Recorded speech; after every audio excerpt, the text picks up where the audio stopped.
Hi, this is Shambhavi. Welcome to my weekly podcast about spirituality, love, death, devotion, and waking up while living in a messy world. The Satsang with Shambhavi podcast is recorded live each week with students of our nonprofit community, Jaya Kula.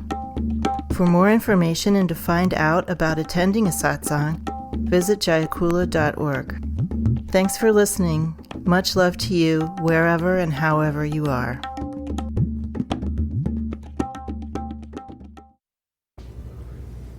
There's no abstract value in anything, in any strategy. Every strategy relates to a particular situation and the particular people in it. So what's good for you is not going to be good for somebody else, and what's good for you in a particular situation is not going to be good for you in another situation. All of these things need to be fine-tuned to what's actually going on. And I think just pausing and try to put yourself in someone else's shoes. If we feel we've been wronged and we're always trying to mitigate that somehow, we're really not very able to feel other people's feelings. Everybody's a whole world. Every person we encounter is a whole world, if not worlds upon worlds. And sometimes those worlds are very different from how we are. And so something we say or do lands very differently than we would expect. Because other people are just other people. They're very, very different, often. And that's part of the fun, actually. Pausing, I think. Just pausing.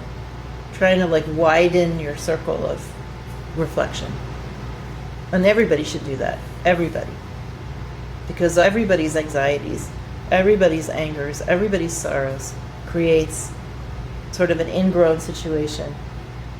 Any fixation, any anxiety creates a situation where our range of focus is too narrow. Energy gets tied up in that anxiety, and then it can't reach out for a wider sphere of investigation. That's what we call self-centeredness. Self-centeredness is just basically anxiety. I'm reading those narcissism books, and they talk about self-esteem, which doesn't really make any sense to me.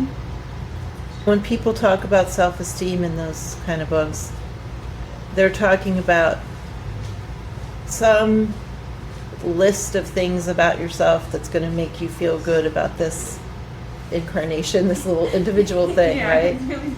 And that's very contingent on circumstances. That's not a possible ground for anything. It's like trying to surf on the ocean without any surfboard or boat, I agree that it's not very helpful. We talk about your Vajra nature or Vajra pride or inherent value. Those are all kind of the same. Talking about the same thing, which is that we all have total equality. At the most fundamental level, we are all made of wisdom, totally the same, and we all have the same value as God. We all have that indestructible value. So that's what we're trying to have a palpable experience of and sense of. That's the only thing that is going to create a kind of a sense of a center that we can rest in. So more of like a refuge or a rest. Sometimes people say, well, but if you don't have a good sense of yourself in an ordinary way, you can't do that. You have to go through these more ordinary routes, like building up your self-esteem or something like that. I don't know how true that is. Of course, I'm seeing a very select subset of people who actually want to be in these teachings. So the thing is that this is a view, that you are an individual and you have this thing called self-esteem that you can build up or break down, and you can do these things and say these things to yourself or have them said to you, or notice things about yourself that will give you more of that quality or quantity of self-esteem. That's a view. And if someone is living from within that view, they have to complete that view before they can move on. Okay. Everybody is operating within different worldviews. You could think of them using the word from Trika Anda, which means egg.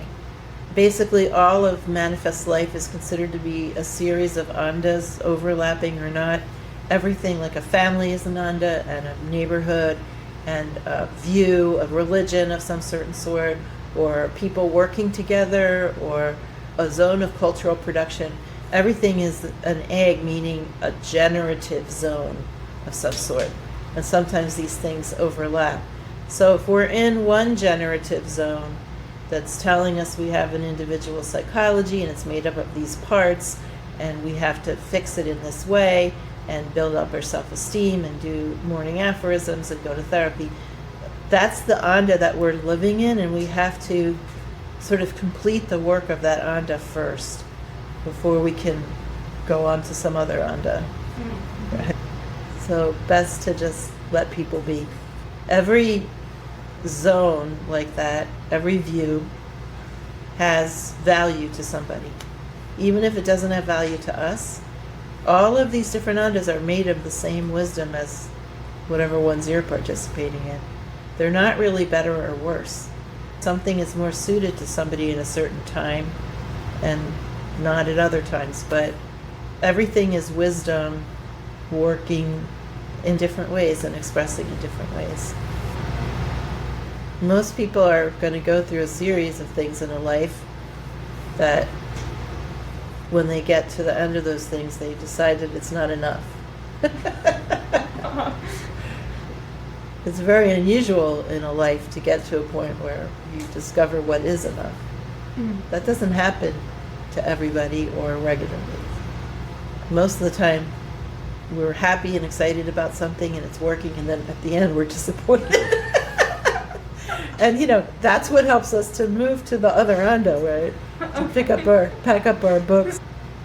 There has to be some sense of like, okay, I did get stuff out of that, but it's not quite the end. I need to move on. Even when people have really crappy spiritual teachers, they get wisdom from that circumstance. And then most people in that circumstance eventually find their way out of it and find a better teacher later. And they got wisdom, they learned things they needed to learn through that difficult situation. There's wisdom in everything that happens. We might not always be oriented toward that, but if we do orient toward it, there's wisdom in everything, even in the massive destruction we're seeing right now. The only question is, are we going to survive this to build something different? Someone will, but it might not be us. I hope it's us, but it might not be. We'll see what happens. Whales will take over. I thought you meant the country of Wales. No, I meant whales. Wait a minute, yeah. They're very intelligent. But what about people who are in the anda of Trumpism or fascism? We shouldn't waste our energy arguing with people who are not able to hear anything we're saying. That's just the bottom line. There's no point spilling your Shakti, wasting your energy with people that can't hear you and don't want to hear you for whatever reason.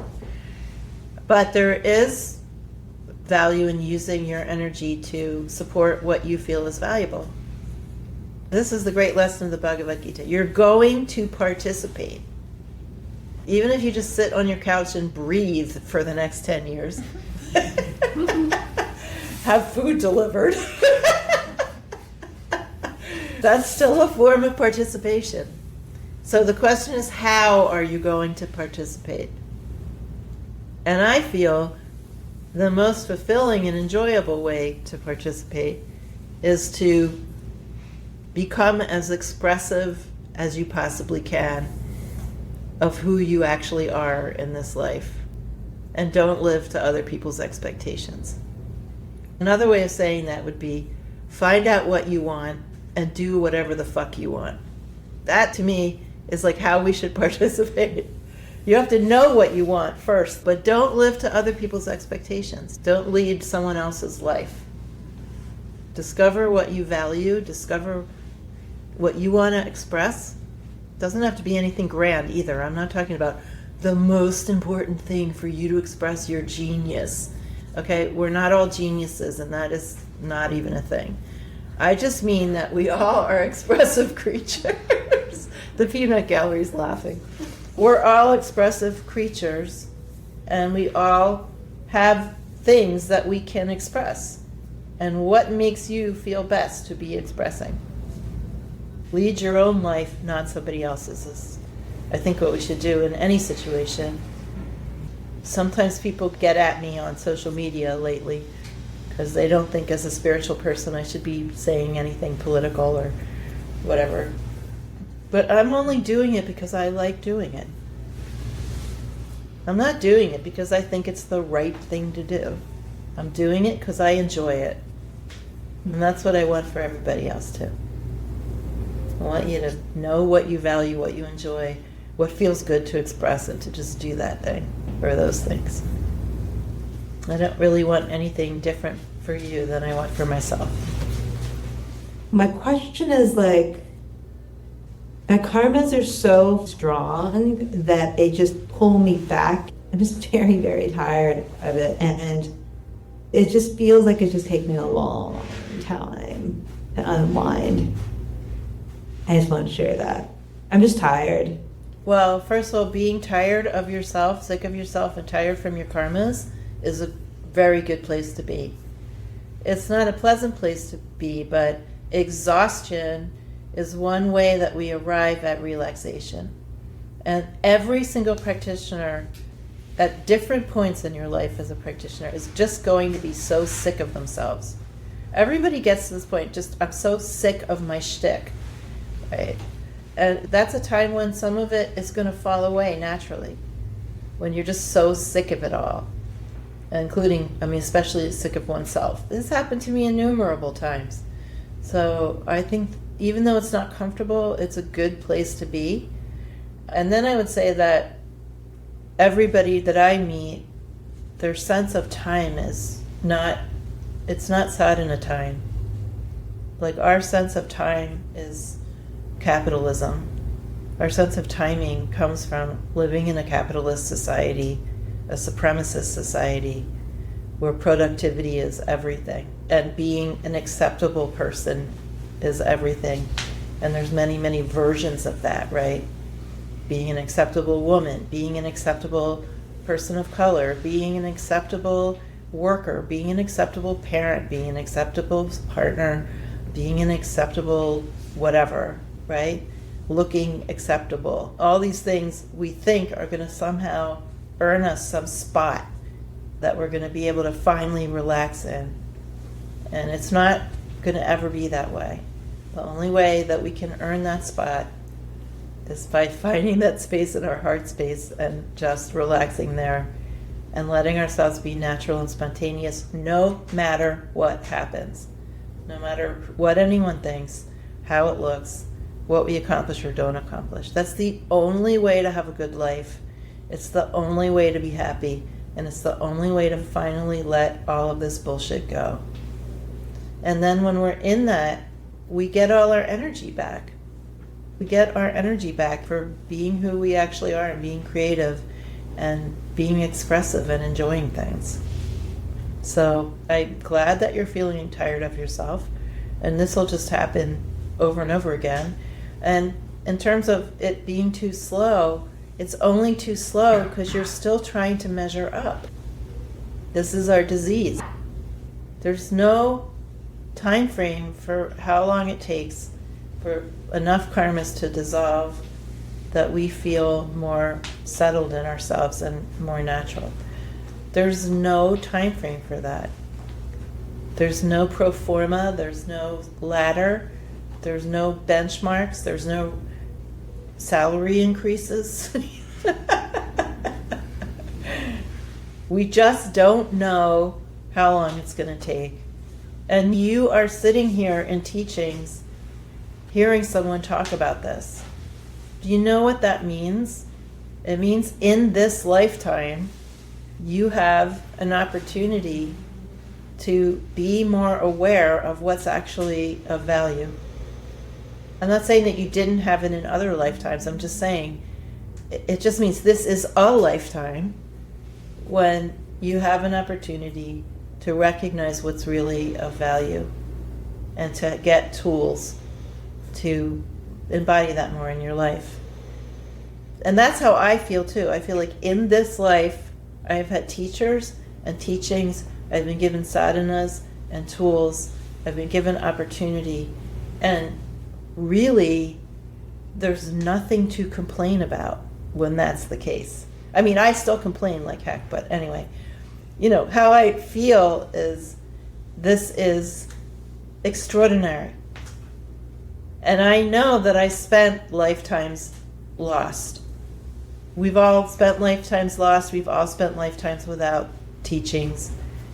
So when we have this opportunity, this is a good life. We take advantage of that, and whatever happens. We don't have control over how far we get. But just know that if you take advantage of this now, you are going to have greater opportunity whatever happens next. So see this as a novel with many, many volumes, not as a short story or a blog post. Satsang with Shambhavi is produced by Jaya Kula, a nonprofit community offering opportunities to learn and practice in the direct realization traditions of Trika Shaivism and Dzogchen. If you enjoyed listening, please help us keep this podcast and many other teachings open to all by making a monthly or one-time donation. Visit jayakula.org to make a donation and explore more of our offerings.